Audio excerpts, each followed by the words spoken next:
बडोद्याचं कलाभवन हे त्या काळातलं भारतातलं एक अद्ययावत तांत्रिक शिक्षणाचं केंद्र होतं.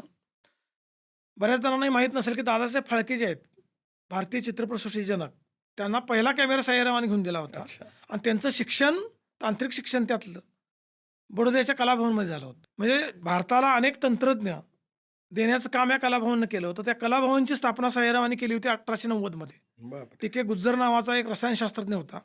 त्यांच्या नेतृत्वाखाली त्यांनी ते कलाभवन सुरू केलं आणि आज ज्याला आपण इंजिनिअरिंग कॉलेज म्हणतो, त्या धर्तीवरती ते काम सुरू झालं होतं. 1896 मध्ये इंडस्ट्रियल म्युझियम बडोद्यात उभं केलं होतं. अरे वाह!